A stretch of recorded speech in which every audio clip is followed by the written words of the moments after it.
ಧೂಮಪಾನದಿಂದ ಎಷ್ಟೆಲ್ಲ ಅಪಾಯಕಾರಿ ಆರೋಗ್ಯ ಸಮಸ್ಯೆಗಳು ಎದುರಾಗ್ತವೆ ಎಂಬ ತಿಳುವಳಿಕೆ ಇದ್ದೂ ಕೂಡ ಸ್ಮೋಕ್ ಮಾಡೋರ ಸಂಖ್ಯೆ ಹೆಚ್ಚಿದೆ. ಏನಾಗತ್ತೆ ಬಿಡೋ ಅಂತ ನಿರ್ಲಕ್ಷ್ಯ ವಹಿಸಿ ಹೊಗೆ ಬಿಡೋದು ಹೆಚ್ಚಾದಷ್ಟು ಸಾವು ಹತ್ತಿರವಾಗತೊಡಗುತ್ತೆ. ಆ ನಿಟ್ಟಿನಲ್ಲಿ ಧೂಮಪಾನದಿಂದ ದೂರ ಸರಿಯಲು ಏನ್ ಮಾಡಬಹುದು ಅನ್ನೋದರ ಡೀಟೇಲ್ಸ್ ಇಲ್ಲಿದೆ. ಧಮ್ ಎಳೆದ್ರೆ ಹೊಗೆ ಹಾಕಿಸಿಕೊಳ್ಳೋದು ಇನ್ನೂ ಹತ್ತಿರ. ಧೂಮಪಾನದಿಂದ ದೂರ ಸರಿಯಲು ಹೇಗೆ ಮಾಡಿ? ಧೂಮಪಾನದಿಂದ ಕ್ಯಾನ್ಸರ್, ಶ್ವಾಸಕೋಶದ ಸೋಂಕುಗಳು, ಹೃದಯದ ಸಮಸ್ಯೆಗಳು, ಫಲವಂತಿಕೆಯ ಕೊರತೆ, ಗರ್ಭಾವಸ್ಥೆಯ ತೊಂದರೆಗಳು, ಅವಧಿಗೆ ಮುನ್ನವೇ ವಯಸ್ಸಾಗುವುದು, ಚರ್ಮ ಸುಕ್ಕಾಗೋದು, ಹಲ್ಲು ಹೊಸಡಿನ ಸಮಸ್ಯೆಗಳು, ಸಿಗರೇಟ್ನಿಂದಾಗೋ ತೊಂದರೆಗಳ ಪಟ್ಟಿ ಮುಗಿಯೋದೇ ಇಲ್ಲ. ಇಷ್ಟೆಲ್ಲ ಸಮಸ್ಯೆಗಳು ಸ್ಮೋಕಿಂಗ್ನಿಂದ ಎದುರಾಗ್ತವೆ. ಭಾರತ ಒಂದರಲ್ಲೇ ಸುಮಾರು 26 ಕೋಟಿಗೂ ಹೆಚ್ಚು ತಂಬಾಕು ವ್ಯಸನಿಗಳಿದ್ದಾರೆ. ವಾರ್ಷಿಕ 10 ಲಕ್ಷ ಮಂದಿ ತಂಬಾಕಿನ ವ್ಯಸನದಿಂದ ಉಂಟಾಗುವ ರೋಗಗಳಿಗೆ ಜೀವ ಕಳೆದುಕೊಳ್ತಿದ್ದಾರೆ. ಅಸ್ತಮಾ, ಬ್ರಾಂಕೈಟಿಸ್, ನ್ಯೂಮೋನಿಯಾದಂತಹ ತೊಂದರೆಗಳು ಧೂಮಪಾನಿಗಳ ಪಪ್ಪುಸವನ್ನ ಹಿಂಡುತ್ತಲೇ ಇರುತ್ತವೆ. ಹಾಗಾಗಿ ಸಿಗರೇಟ್ ವ್ಯಸನದಿಂದ ಮುಕ್ತರಾಗುವ ಅನಿವಾರ್ಯತೆಯನ್ನ ಎಲ್ಲೆಡೆ ಹರಡಲು ಹೆಚ್ಚಿನ ಒತ್ತು ನೀಡಲಾಗ್ತಾ ಇದ್ದು, ಮಕ್ಕಳನ್ನ ತಂಬಾಕಿನಿಂದ ದೂರ ಇರಿಸಿ ಅನ್ನುವ ಘೋಷಣೆಯನ್ನ ಸಾರಲಾಗ್ತಿದೆ. ಇನ್ನು ತಂಬಾಕಿನ ದುಷ್ಪರಿಣಾಮಗಳ ಬಗ್ಗೆ ಅರಿವಿಲ್ಲದೆಯೇ ಈ ವ್ಯಸನಕ್ಕೆ ಅಂಟಿಕೊಂಡವರು ಕಡಿಮೆ ಅನ್ನೋದು ಇನ್ನೂ ವಿಪರ್ಯಾಸದ ವಿಷಯ. ಹಾಗಾಗಿ ಹೊಗೆ ಸುರುಳಿಯಿಂದ ಬಿಡಿಸಿಕೊಂಡು ಹೊರ ಬರೋದಕ್ಕೆ ಏನು ಮಾಡಬಹುದು ಅನ್ನೋದರ ಮೇಲೆ ಹೆಚ್ಚಿನ ಗಮನವನ್ನ ಕೇಂದ್ರೀಕರಿಸುವ ಅವಶ್ಯಕತೆ ಈಗ ಎದುರಾಗಿದೆ. ಧಮ್ ಎಳೆಯಲೇಬೇಕು ಅನ್ನುವ ತುಡಿತವನ್ನ ಹತ್ತಿಕ್ಕೆ ಮನಸ್ಸಿನ ಚಪಲದ ಮೇಲೆ ಜಯ ಸಾಧಿಸೋದು ಹೇಗೆ ಎನ್ನುವತ್ತ ಒಂದಿಷ್ಟು ಕಿವಿ ಮಾತುಗಳು ಇಲ್ಲಿವೆ. ಕಾರಣವನ್ನ ನೀವೇ ಹುಡ್ಕೊಳ್ಳಿ. ಹೌದು, ಸಿಗರೇಟ್ ಬಿಡೋದಕ್ಕೆ ಇನ್ನೊಬ್ಬರು ಹೇಳಿದಾಗ ಕೇಳೋದಕ್ಕೆ ಮನಸ್ಸಾಗೋದಿಲ್ಲ. ಬದಲಿಗೆ ಕಾರಣವನ್ನ ನೀವೇ ಹುಡ್ಕೊಳ್ಳಿ.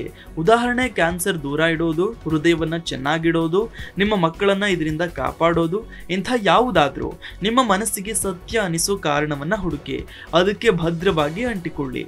ಆಗ ಪ್ರತಿ ಬಾರಿ ಧಮ್ಮೆಳೆಯುವ ಮನಸ್ಸಾದಾಗಲೂ ಕಣ್ಣೆದುರಿಗೆ ಕೆಮ್ಮುತ್ತಿರುವ ನಿಮ್ಮದು ಅಥವಾ ಮಕ್ಕಳ ಚಿತ್ರವನ್ನ ತಂದುಕೊಳ್ಳಲು ಕಷ್ಟವಾಗೋದಿಲ್ಲ. ತುಡಿತಗಳನ್ನ ಮೆಟ್ಟಿ. ಒತ್ತಡ ಅತಿಯಾದ್ರೆ ಧಮ್ ಬೇಕನ್ಸತ್ತಾ? ಮಿತ್ರರೊಂದಿಗೆ ಪಾರ್ಟಿಗೆ ಹೋದಾಗ ಹತ್ತಿಕ್ಕೋದು ಕಷ್ಟನಾ? ಪ್ರತಿದಿನ ಊಟದ ನಂತರ ಹೊಗೆ ಸುರುಳಿ ಸುತ್ತುತ್ತೀರಾ?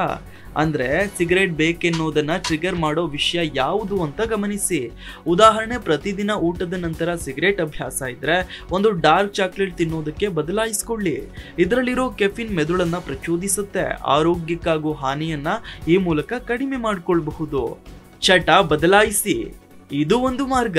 ಸಿಗರೇಟ್ ಬೇಕನ್ನಿಸ್ದಾಗ್ಲೆಲ್ಲ ಅದಕ್ಕಾಗಿಯೇ ಇರೋ ಕ್ಯಾಂಡಿಗಳನ್ನ ಬಾಯಲ್ಲಿರಿಸ್ಕೊಳ್ಳಿ.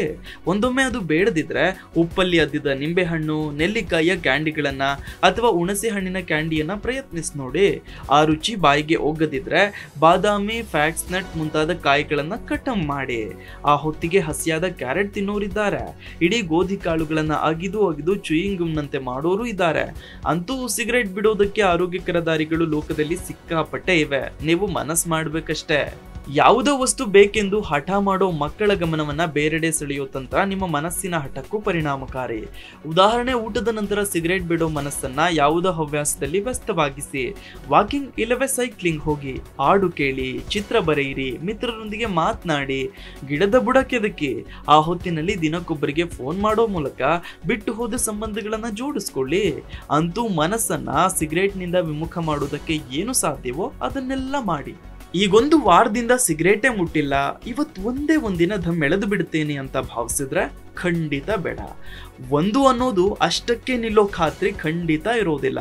ಸಿಗರೇಟ್ ಬಿಡುವತ್ತ ಇಟ್ಟಿರೋ ಹೆಜ್ಜೆಯನ್ನ ಯಾವುದೇ ಕಾರಣಕ್ಕೂ ಹಿಂತೆಗಿಬೇಡಿ. Desk bureau, Zee Kannada news. Zee Kannada news ಈಗ ನಿಮ್ಮ ಮನೆಯಲ್ಲೇ ನೋಡಿ. ಎಲ್ಲ ಕೇಬಲ್ಗಳಲ್ಲಿ ಈಗ ಲಭ್ಯ.